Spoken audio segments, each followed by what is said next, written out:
একটা মানুষ যদি ওই ভিডিওটা একবার দেখে, যদি সুস্থ মস্তিষ্কের মানুষ হয়, সে সেকেন্ডবার দেখার সাহস পাবে না। যেমন আমিও সেম, যে প্রথমবার দেখার পরে সেকেন্ডবার দেখার আর সাহস পাইনি। তো যেই মানুষগুলো আর কি এই কাজটা করছে, মানে যুবদলের যে নেতারা মঈন আর যারা আদার্স ওর সাথে যারা ছিল, ওই যে পাথরটা, যে সামনে এই পাথরটা আছে, তো পাথরটা দিয়ে যেভাবে মারছে, এটা কি চলে গেছে?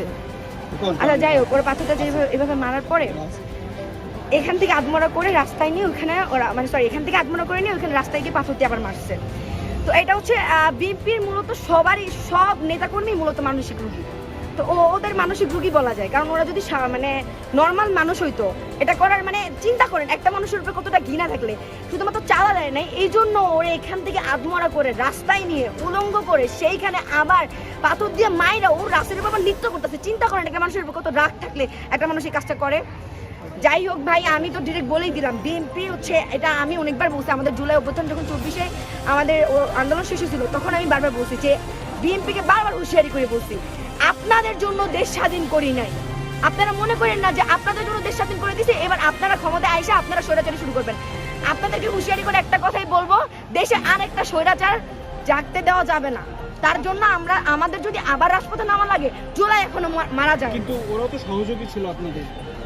আমি বলি ভাইয়া, ওরা দাবি করে কি যে ওরা আসলে 17 বছরের পরিশ্রমের ফলে ওরা হচ্ছে এই জুলাইয়ের যে আন্দোলনটা সেটা পারছে। তো 17 বছর ওরা পারে নাই কেন? স্টুডেন্ট নাম্বার পরে করতে হইলো বা এইসব বিষয়ে কথা বলতে চাই না। আমার কথা হচ্ছে, তো ওরা ক্ষমতায় আসার আগে যে কাজগুলো আওয়ামী লীগ হাইরে করতো, সেই কাজগুলো ওরা ওপেনলি করতেছে। আওয়ামী লীগ যে এইসব খুন কামারি যাই করতো, ওগুলো হাইরে করতো, ওরা কি করতেছে? এটা ওপেনলি করতেছে। আচ্ছা, এটা তো মাত্র ট্রেলার দেখাইতেছে, আরো তো সামনে বাকি আছে ওদের। ওরা তো ক্ষমতায় আসে নাই, ক্ষমতায় দাঁড়ান ভাইয়া, ক্ষমতায় আসার আগেই ওদের এত দৌড়, ওরা মানে ওপেনলি খুন করতেছে। তাহলে ক্ষমতায় আসার পরে কি আপনি জায়গায় দাঁড়ায় আছেন? দাঁড়ান, আপনি কি সরকারের কোনো দায় দেখছেন না?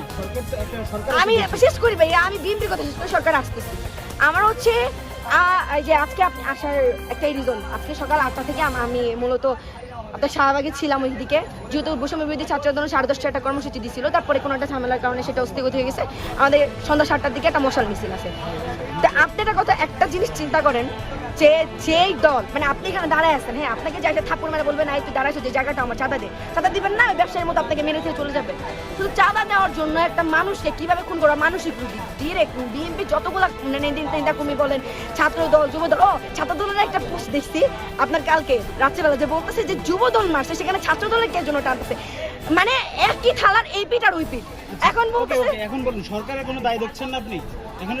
শোনেন, আজ আমি বলতেছি যে আপনি বলেন পুলিশ, আইন প্রশাসন, তারপর সরকার, সবার উদ্দেশ্যে একটা কথা বলি, যে আপনাদের মানে আইন প্রশাসন অত্যন্ত পরিমাণে নিম্ন পরিমাণের খারাপ।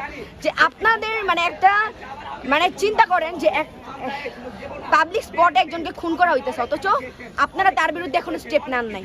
আপনারা 24 ঘন্টার ভিতরে আপনি খুনি কে সেটা জানেন, প্রমাণ আছে, তাহলে 24 ঘন্টার ভিতরে ফাঁসি দিতেছেন কেন? জনসম্মুখে ফাঁসি দেন ভাই। এই প্রশাসনের মানে বিরুদ্ধে বা পক্ষে আমার কিছুই বলার নাই। এরা মনে করেন একদম ড্যাম হয়ে গেছে, এরা উঠতে পারতেছে না। আচ্ছা, আরেকটা বিষয়, পুলিশ বলছে